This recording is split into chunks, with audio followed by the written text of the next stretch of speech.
Muito bem, voltamos a falar direto da página do Jornal Visão Espírita no YouTube e no Facebook para mais uma gota de Espiritismo, mais uma gota do Evangelho no Lar, a visita de Jesus à nossa casa, literalmente falando. Eu sou Fábio Pereira, é uma honra, um prazer, um privilégio falar com todos e cada um de vocês, também na página do Centro de Estudos Espíritas Caibar Schutel e ainda na página Jornalista Fábio Pereira, Centro de Estudos Espíritas Caibar Schutel, só no Facebook, Jornalista Fábio Pereira, no YouTube e no Facebook.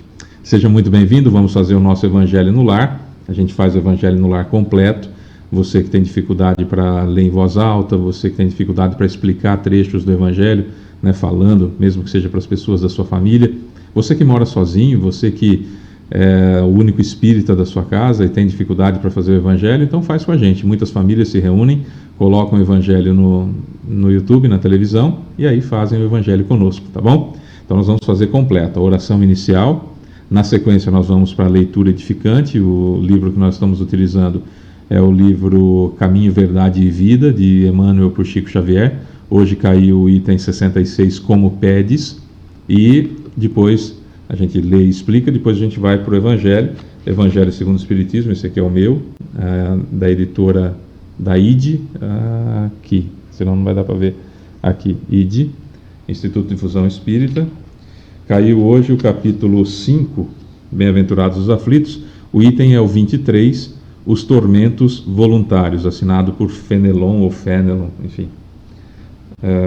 E a gente vai falar sobre esse assunto. Na sequência, a gente vai também para a fluidificação da água, a minha já está aqui, ó, você pode colocar a sua aí também.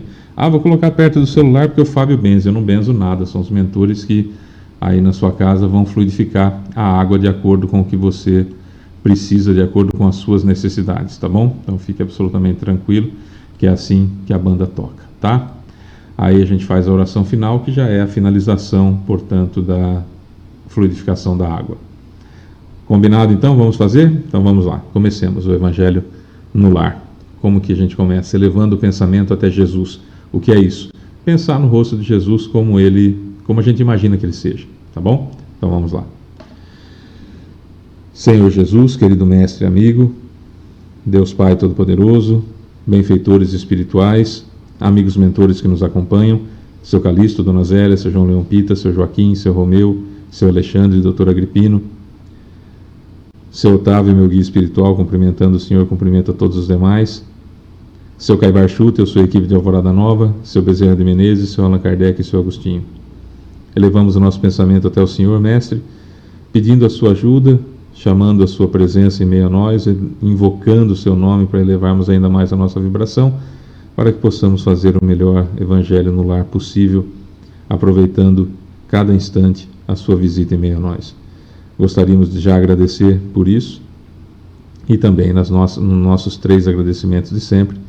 Primeiro, nosso muito obrigado, Senhor, por tudo de bom que nos aconteceu na última semana. Muito obrigado, Senhor, por tudo de ruim que não nos aconteceu na última semana. E, claro, muito obrigado por tudo de ruim que efetivamente aconteceu na última semana, porque, afinal de contas, é aquela situação do... Já foi, graças a Deus, já passou. Dívida quitada, vida que segue, e bora para frente com os novos desafios que virão. Então, por isso, Mestre, nosso muito obrigado. No quesito pedidos, gostaríamos de pedir que o Senhor não olhe as nossas imperfeições, mas a fé que anima o nosso coração nesse momento, o desejo de servir, o desejo de ser útil, o desejo de fazer o certo em vez do fácil, e que a gente possa acertar mais do que errar, errar menos hoje, errar menos amanhã, e assim sucessivamente, e com isso galgando a evolução. Gostaríamos de pedir também um acréscimo da sua misericórdia para que os mentores possam nos utilizar como instrumentos também, para que possamos não inventar nada no Evangelho, não interpretar nada no Evangelho, apenas contribuir, apenas colaborar, apenas comunicar aquilo que o Senhor já deixou tão bem colocado sob o nome de Espírito de Verdade nas obras de Allan Kardec. Assim sendo, então, Mestre, sabedores da sua presença em meio a nós, damos por iniciado o nosso Evangelho no Lar, e que assim seja. Então vamos lá, comecemos com nossa leitura edificante, com o livro Caminho, Verdade e Vida, de Emmanuel por Chico Xavier. O trecho que caiu hoje, sempre o Emmanuel pega um trecho do Novo Testamento e aí ele discorre sobre o assunto. Hoje ele pegou o capítulo 16 de João, versículo 24. O capítulo 16 de João é aquele em que é narrada aquela conversa na Santa Ceia, na última ceia, ou Santa Ceia, como costumam dizer, né? Então, na tradução atual seria: até agora nada pedistes em meu nome, pedi e recebereis, para que vossa alegria seja completa, para que vosso gozo seja completo, ou para que vossa alegria seja completa. É o chamado discurso de despedida de João, né, no Evangelho de João, discurso de despedida de Jesus, que teria sido na noite que antecedeu a crucificação, né, na chamada realmente última ceia ou Santa Ceia com os discípulos. Foi para eles que Jesus estava falando sobre essa situação, porque os discípulos até então não tinham aquela ideia de pedirem alguma coisa a Deus em nome de Jesus, o que nós devemos fazer também, algo que nós podemos e devemos fazer, porque Jesus diz no versículo anterior, no versículo 23, ele diz: naquele dia não me perguntareis mais nada, em verdade vos digo, tudo o que pedirdes ao Pai em meu nome, ele vô-lo dará. Então, aí no capítulo 24 vem exatamente essa expressão: até agora nada pedistes em meu nome, pedi e recebereis, para que a vossa alegria seja completa. Então esse é um ponto extremamente interessante que nós precisamos entender, que até aquele momento os discípulos não estavam necessariamente acostumados com essa ideia de pedir as coisas para Deus em nome de alguém, ou sob intenção de alguém, ou que alguém pudesse interceder. Claro que depois isso ficou muito comum nas igrejas, de pedir intercessão por alguém. Muita gente usa santo de devoção, etc., que alguém interceda. Mas Jesus, nesse ensinamento que ele está passando, era para que os discípulos entendessem que tudo que pedisse em nome de Jesus, pedíssemos a Deus em nome de Jesus, o negócio seria mais fácil. Por quê? Porque nós entenderíamos claramente o objetivo. Porque veja, se você, eu, qualquer um de nós, formos fazer um pedido a Deus em nome de Jesus, ou seja, tendo Jesus como base para que ele interceda a Deus, ou para que ele intermedie esse pedido, fica difícil de eu começar a pedir bobagens, né? Fica difícil para eu pedir bobagem. Aliás, esse é até o tema do que o Emmanuel colocou: como pedes, né? Então, até agora nada pedistes em meu nome, pedi e recebereis, para que vosso gozo se cumpra. Nas traduções mais antigas, nas traduções mais recentes, na tradução atual, até agora nada pedistes em meu nome, pedi e recebereis, para que a vossa alegria seja completa.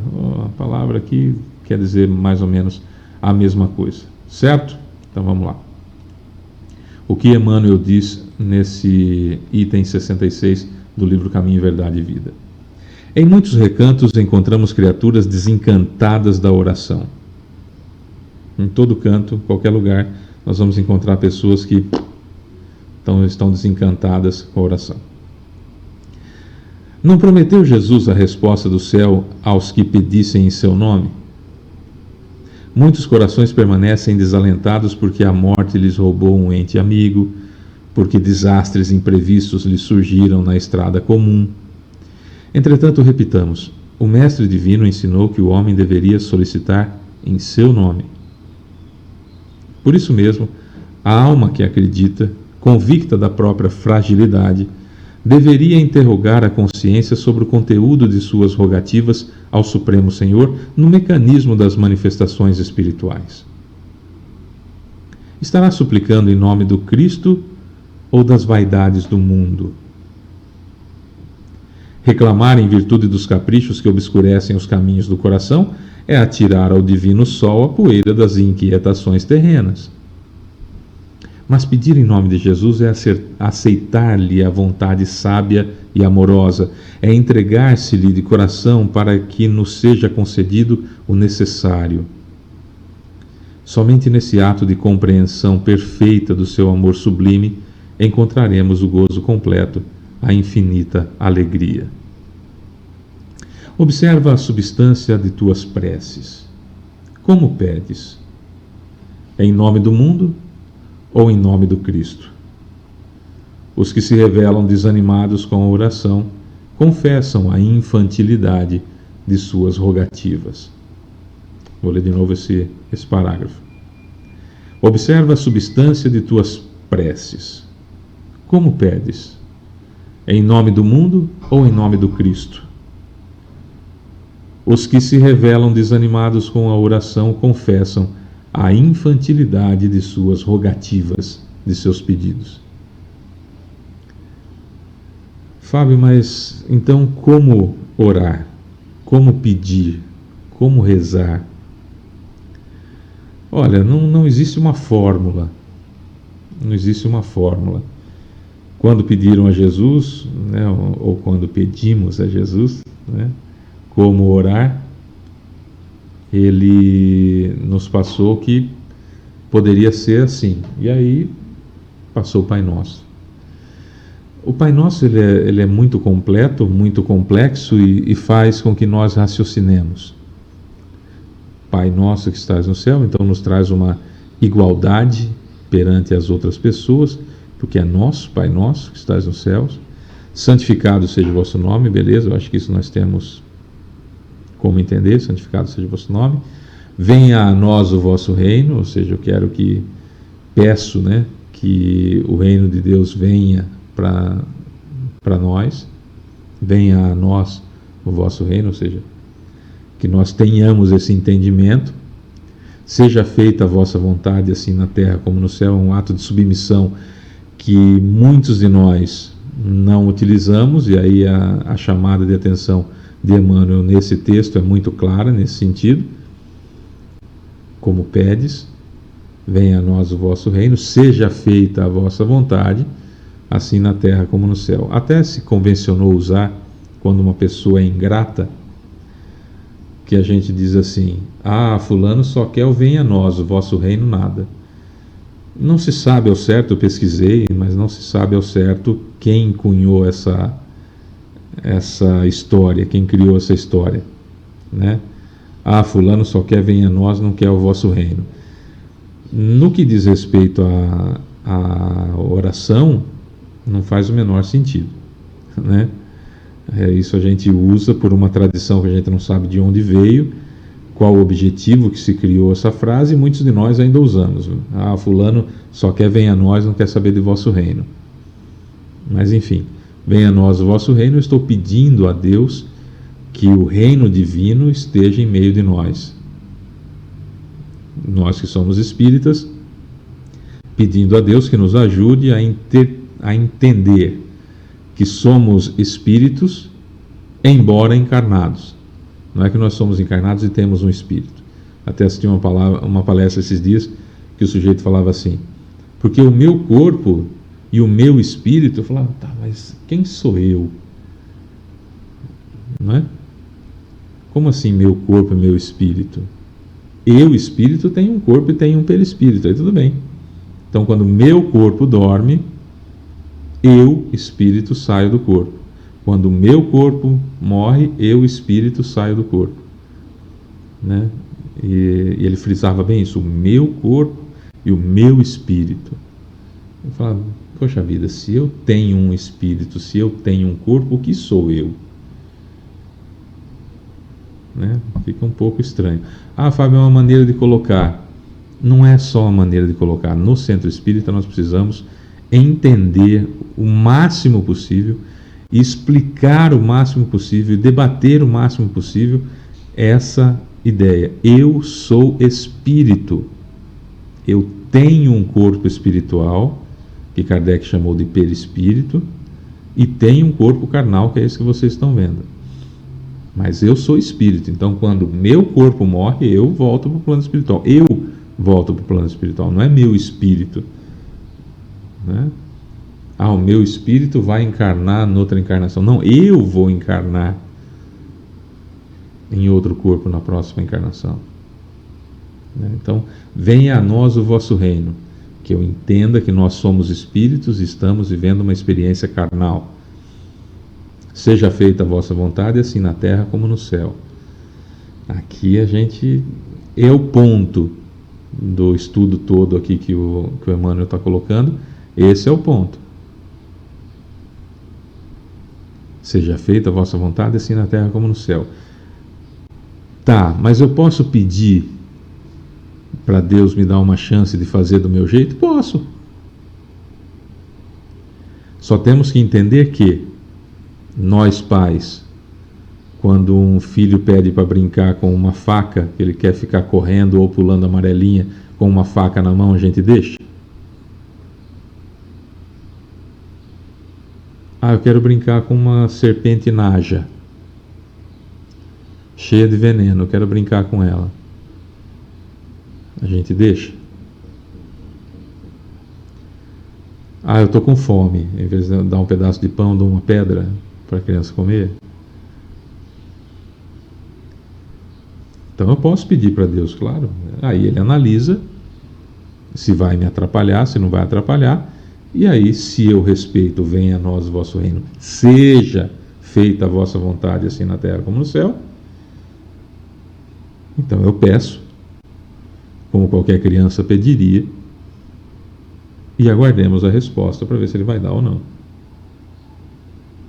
O pão nosso de cada dia nos dai hoje, então a gente pede, como disse o Emmanuel agora aqui, a gente pede que não nos falte, que nos seja concedido o necessário. O pão nosso de cada dia nos dai hoje. Outro ponto complicado do Pai Nosso: perdoai as nossas ofensas ou nossas dívidas, como nós perdoamos a quem nos tem ofendido, como nós perdoamos aos nossos devedores. Aí é complicado. Eu falo, Deus, o Senhor só me perdoa aí com a medida que eu estou usando para perdoar os outros. Aí fica complicado para mim. Aliás, é interessante eu pedir isso, é muito interessante que eu peça, mas que eu saiba que eu estou pedindo exatamente isso. Então, como pedes? Eu estou pedindo exatamente isso. Senhor, o Senhor só releva o que eu faço de acordo com a régua que eu estou usando com as pessoas à minha volta. Então, se eu estou sendo extremamente intolerante com os outros, quando eu faço o Pai Nosso, eu estou dizendo para Deus, seja intolerante com as minhas dificuldades. Se eu estou sendo extremamente tolerante com o meu irmão, estou pedindo para Deus ser extremamente tolerante com as minhas deficiências. Então, como pedes? Eu estou pedindo, perdoai as nossas dívidas, como gostam de dizer os espíritas, ou como na tradição, perdoai as nossas ofensas, assim como nós perdoamos os nossos devedores ou a quem nos tem ofendido.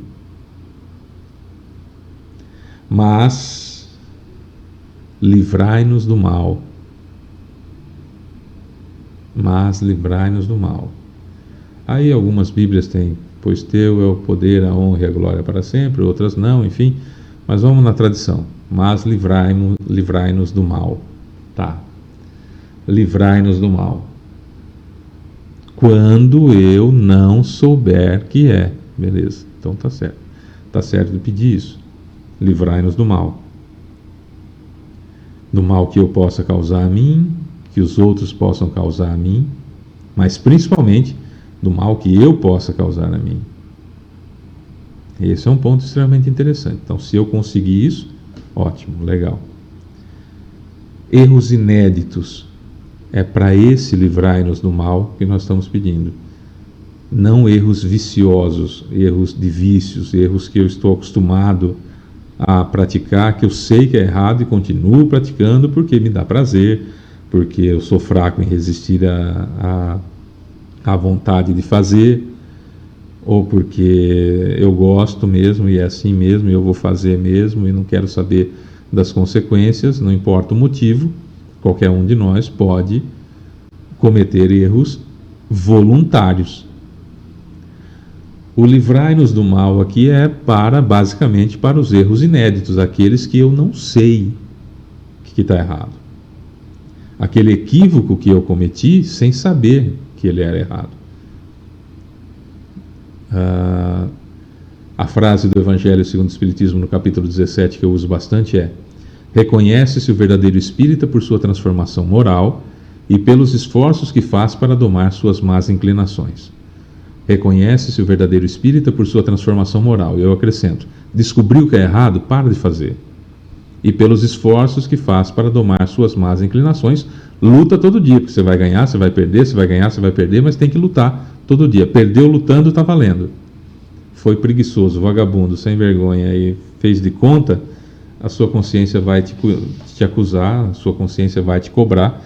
Não espere que Deus fará isso, porque definitivamente não vai fazer. O papo é entre mim e minha consciência, entre você e sua consciência, e assim que funciona. Então, o livrai-nos do mal, ele funciona basicamente no sentido daqueles equívocos antes da transformação moral. Eu não sei o que é errado e continuo fazendo. A partir do momento que eu descobri que é errado, Deus não interfere no nosso livre-arbítrio. Então aí a plantação é mais grave. Então, se eu não sei que é errado, então vamos colocar na época que nós estávamos começando a encarnar em planetas de provas e expiações. Então, há uma série de delitos que hoje nós sabemos está na nossa consciência e nós somos incapazes de fazer, de cometer, que nós fazíamos com toda a naturalidade do mundo, até descobrirmos que não podia. Quando descobriu, a gente parou de fazer. Então, quando Kardec explica que espíritos superiores, que muito provavelmente têm mais ou menos a mesma idade que a gente, mas estão, idade no sentido de foi criado mais ou menos na mesma época que nós, e hoje estão muito à nossa frente, é porque nas decisões da vida escolheram o certo em vez do fácil. Escolheram andar no caminho do bem e não no caminho do equívoco. Há até teorias que colocariam Jesus como o sujeito que sempre escolheu o caminho do bem. Não é verdade, né? Jesus ele evoluiu como todos nós, e quando a Terra estava apenas na nebulosa do Sol, Jesus já era perfeito, ele já tinha escalado todos os caminhos, já tinha cometido todos os equívocos que você e eu cometemos, já tinha superado todos os vícios que você e eu temos. Então, quando a Terra surgiu, quando o Sol explodiu, Jesus já era perfeito, tá? Mas ele não foi criado à parte, ele não é Deus, ele é um sujeito que evoluiu como nós estamos evoluindo, em outros espaços, em outros mundos, em outras situações ainda inimagináveis para nós. Mas houve uma escala de evolução. São Luís, Santo Agostinho, Fenelon, que a gente vai ler daqui a pouquinho, que no século, acho que 17, ele era arcebispo da igreja e acabou saindo um pouco da ideia do clero e do poder, foi mais para a espiritualidade, foi para o chamado quietismo. Na época era uma ideia de que a pessoa tinha que se resguardar e ficar em silêncio para ouvir Deus, para sentir Deus, meio que recluso, meio que solitário, e continuou escrevendo, foi extremamente importante na sua época. Depois tem 8 contribuições no Evangelho segundo o Espiritismo, né? A evolução acontece assim: no momento em que eu descubro que aquilo que eu estou fazendo é errado, eu paro de fazer e começo a lutar contra de todo jeito, até que eu vença 100% das vezes. Não vai acontecer de eu vencer 100% das vezes, todas as vezes, logo que eu descobri que é errado. Mas aquilo que eu dizia, eu cometer o equívoco lutando para não cometê-lo, é extraordinariamente bom para mim. Até que chega um momento que eu não cometo mais, que eu nem penso em fazer isso. Nem passa pela minha cabeça. Há um monte de situações na sua vida, há um monte de situações na minha vida que nós somos incapazes de cometer um equívoco. Nós somos incapazes de fazer certas coisas, a gente não faz, mas de jeito nenhum, a gente não consegue fazer. Nem passa pela nossa cabeça. Mas já fizemos, já superamos, já aprendemos. Isso é transformação moral. Não estou falando só dessa vida não, estou falando de outras vidas para cá. Nessa encarnação que nós somos espíritas e temos necessariamente as técnicas para colocar em prática aquilo que Jesus ensinou, que isso que é uma das coisas fabulosas do Espiritismo, além de enxugar as lágrimas, né, para que elas não caiam destruindo o rosto de dor. Além dessa consolação, o Espiritismo traz para nós as técnicas para colocar o que Jesus ensinou em prática, até porque sem a ideia do que nós sabemos hoje de que é fato a reencarnação, o que Jesus falou é bobagem, é balela, é um negócio que não faz sentido. Como a gente sabe que existe a reencarnação, aí fica absolutamente claro o que Jesus disse, e o Espiritismo nos traz exatamente essa contribuição das técnicas para colocar em prática aquilo que ele ensinou. Isso que é extremamente importante. Então, como que você pede na sua oração? Você pede para que seja feita a vontade de Deus, mas você não quer? Então não adianta, a sua oração não serve. Você fala: Senhor, seja feita a vossa vontade assim na terra como no céu. Nossa, mas eu gostaria tanto. É igual quando a criança chega para o pai e para a mãe e fala assim: então, eu queria comer um chocolate. E o pai e a mãe dizem: não, mas você já comeu chocolate essa semana, tem muito açúcar, ou sei lá o que, não quero, a qualquer motivo que seja. Aí a criança sabe que não, mas está com uma vontade, rapaz. Aí fala: ah, deixa, vai, adoro tanto chocolate, deixa eu comer um pedaço de chocolate, deixa eu comer. Aí os pais ficam apiedados, ficam com dó, ficam com pena. Fala: tá, come mais um pedacinho, vai. Deus é a mesma coisa, bem, guardando as devidas proporções, evidentemente. Então dá para pedir, pede. Se for um negócio absurdo, ele vai dizer não. Se for um negócio plausível, ele vai dizer sim. Então pede. Vamos aprendendo como pedir, e naquilo que a gente quer pedir, como disse aqui o Emmanuel, a gente quer pedir as coisas do mundo, pede também, vai, pede. Estará suplicando em nome do Cristo ou das vaidades do mundo? Mesmo seja da vaidade do mundo, pede. Não se revolta com o não, mas pede. O que é ser resignado? Resignado é não me revoltar contra Deus, porque aquilo que eu estou passando é culpa minha, eu que plantei o que eu estou colhendo, mas lutar com todas as forças para sair da situação que eu me encontro. Não é? É assim que funciona. Então pede. Vai que ele fala assim: ah, tá bom, vai, dá mais um pedacinho de chocolate para esse sujeito, vai. Ou aquilo que você goste, seja lá o que for que você goste.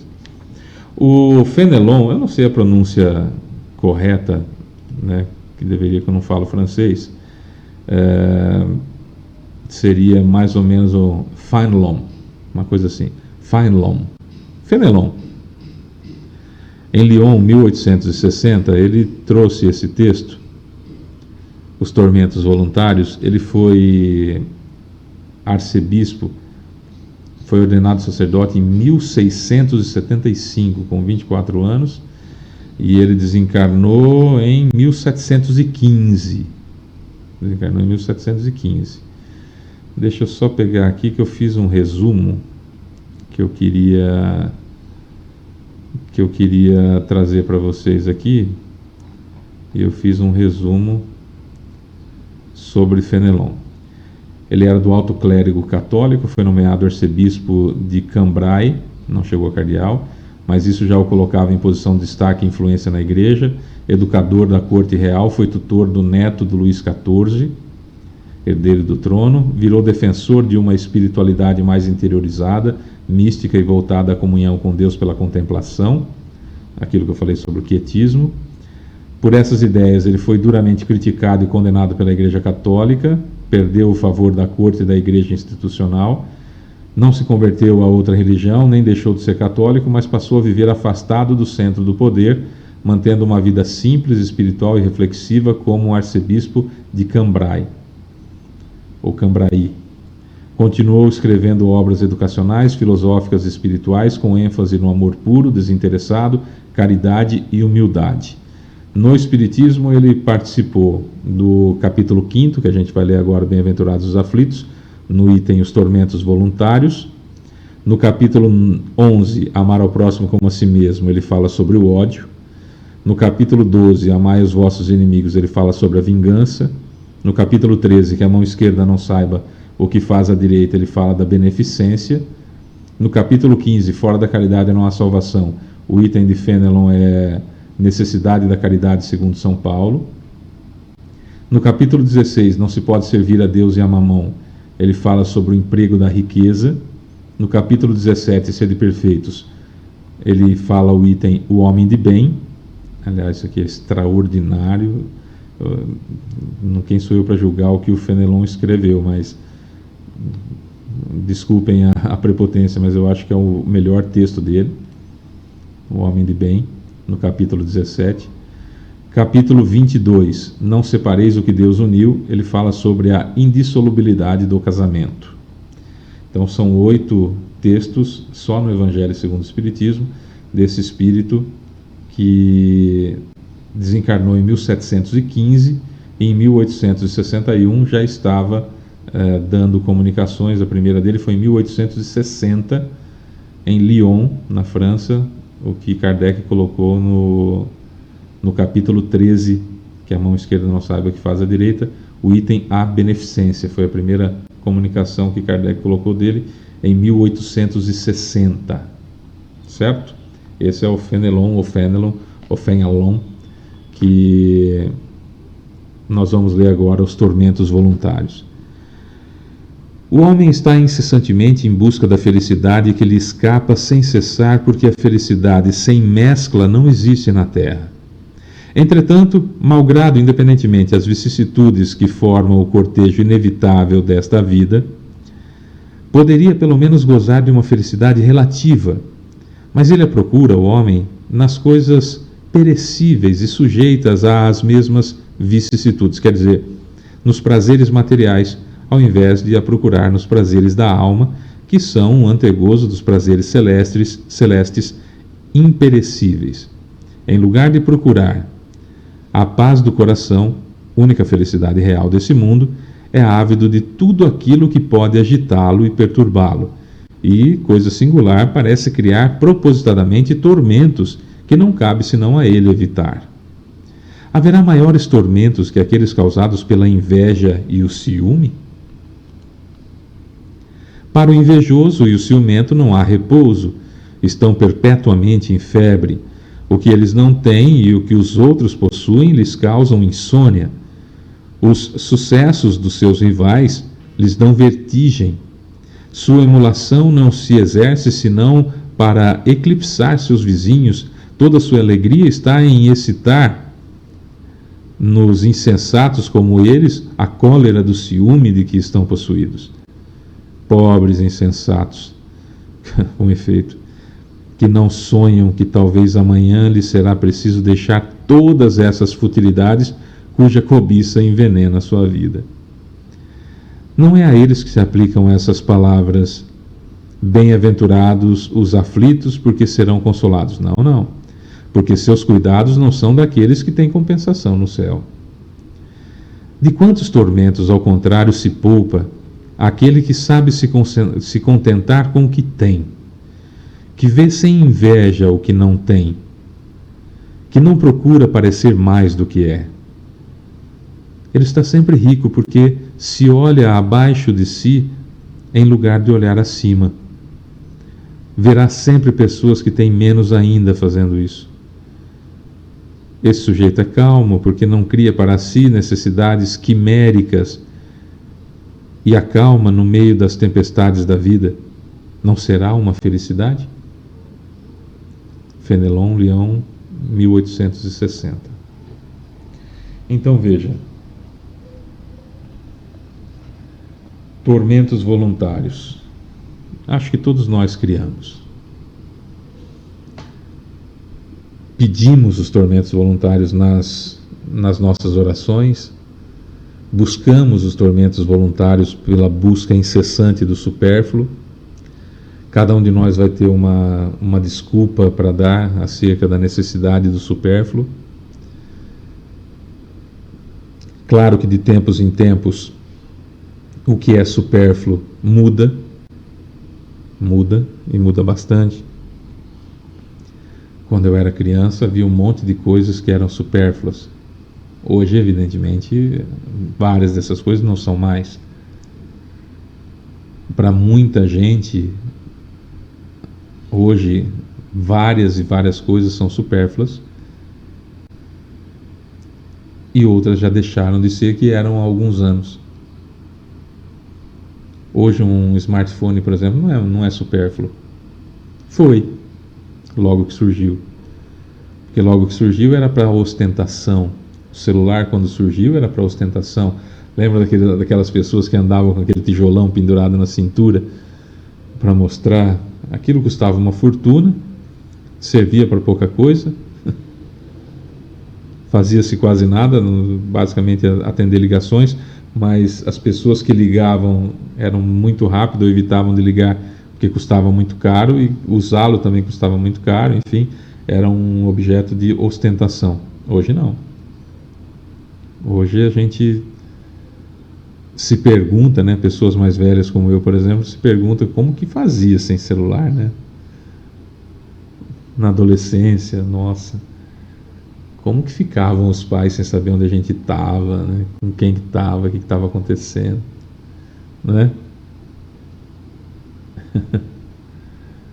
Mas trocar o celular todo ano por um mais novo, e um mais novo, e um mais novo, se você não usa ele, por exemplo, para trabalhar, se você não usa as funcionalidades por uma necessidade, se o seu celular lhe atende 100% das suas necessidades, para que trocar para ostentação? Aí estamos falando de supérfluo.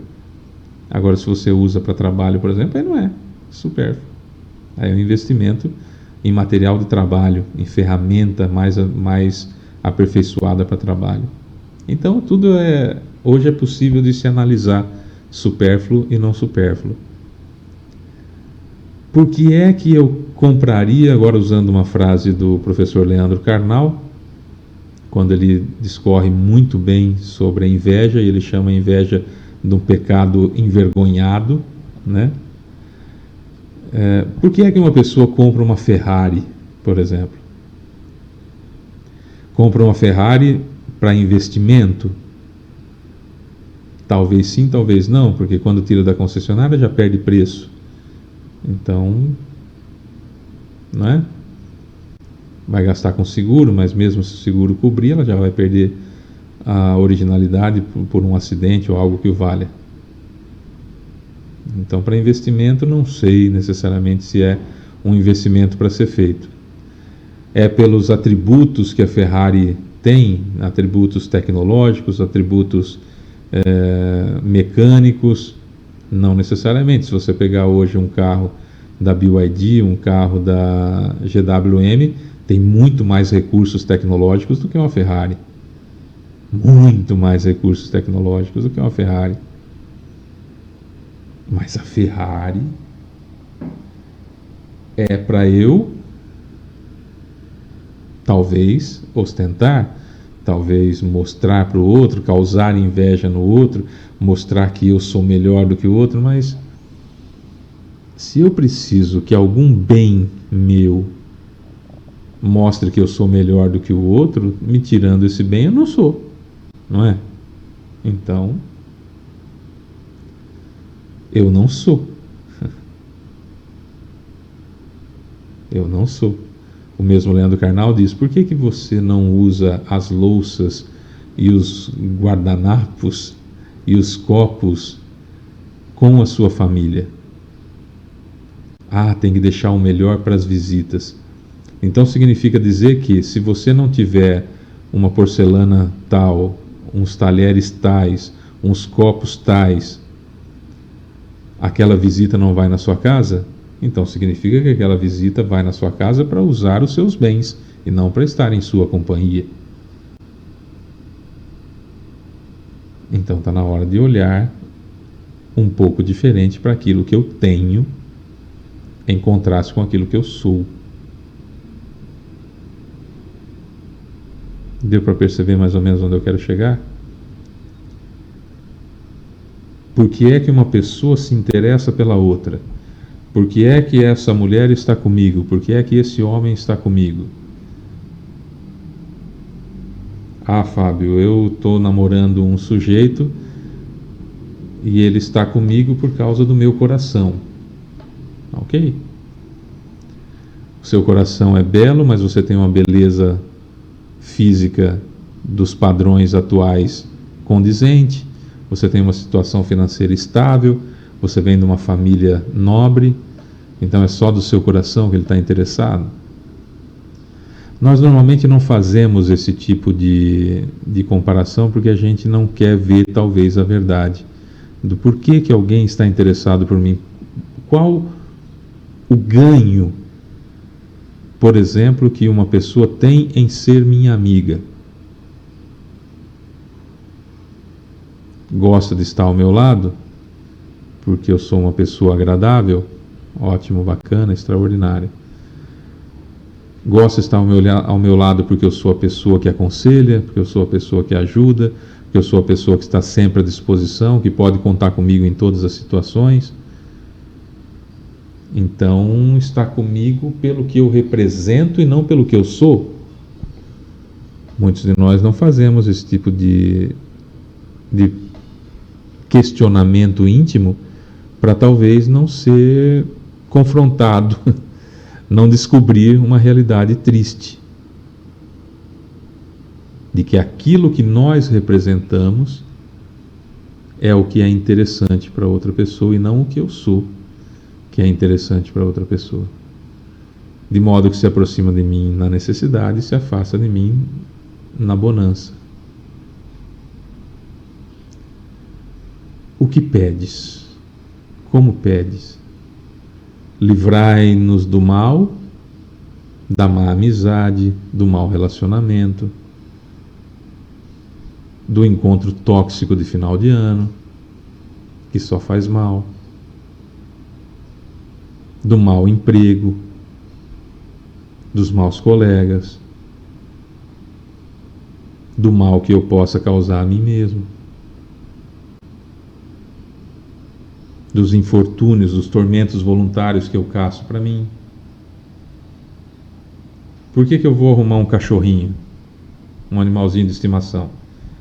Estou criando tormentos voluntários. Vou dar um só. Via de regra, ele vai morrer antes da gente. E vai causar uma dor gigantesca na gente.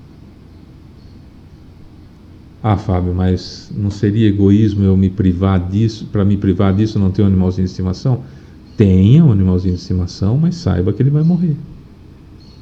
E prepare-se para isso. E cuide o melhor possível.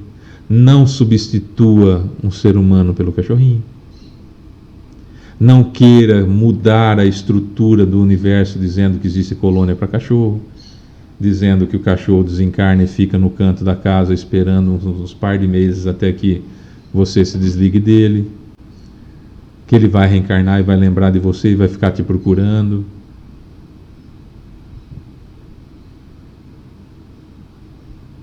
Vamos mudar a história do mundo, as leis imutáveis divinas para agradar o meu jeitão. Aí eu peço para Deus mudar, muda a lei para me atender. Não vai acontecer.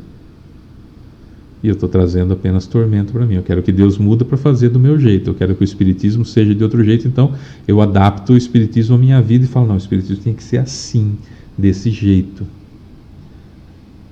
Então eu quero que tenha colônia para cachorro, eu quero que tenha colônia para gato. Quem define como vai ser essa colônia? Então vai ter uma colônia para cavalo, uma colônia para vaca, uma colônia para girafa, para hipopótamo, para rinoceronte. Ou vai ter uma colônia só para cachorro, porque eu gosto de cachorro, então tem que ter. Ah, não, tem uma colônia só para animais de estimação, tá? Para animais de estimação. Mas e aí? E os que forem domesticados futuramente? E aquela pessoa que domesticou um porco? Viu como vai parecendo absurdo? Para que ter um tormento voluntário? Faz o certo, faz aquilo que você está acostumado a fazer, faz aquilo que é o correto fazer, né? E não fica com coisinhas. Faz o certo. Um alimento que é extraordinário e não vai fazer mal é arroz com feijão. Come arroz com feijão que você vai ver, não tem erro. Faz o arroz com feijão. Como pedes? Essa é a pergunta que fica hoje. E não traga tormentos voluntários para a sua vida, né? Já não basta aqueles que a gente já criou involuntariamente. A minha água está aqui, vamos então à oração final para fluidificá-la. Ela já foi fluidificada pelos mentores, agora é a finalização. Senhor Jesus, querido Mestre e amigo, Deus Pai Todo-Poderoso, benfeitores espirituais, mentores nomeados e não nomeados que estiveram em nossa casa, nosso guia espiritual, seu Caibar Schutel, sua equipe de Alvorada Nova, seu Bezerra de Menezes, seu Allan Kardec e seu Agostinho. Muito obrigado a todos e a cada um de vocês pela presença na nossa casa. Muito obrigado, Senhor Jesus, pelo acréscimo de misericórdia. Muito obrigado aos mentores que pacientemente têm nos auxiliado, nos orientado, nos intuído. Muito obrigado a todos, nos inspirado. Muito obrigado a todos e a cada um de vocês. Mais um pedidinho, mestre, que nesse momento o Senhor possa levar em consideração cada um dos pedidos que nós vamos formular para a finalização da fluidificação da água. Nesse momento, então, cada um de nós vai pensar em quem nós gostaríamos que fosse atendido com as benesses da fluidificação dessa água.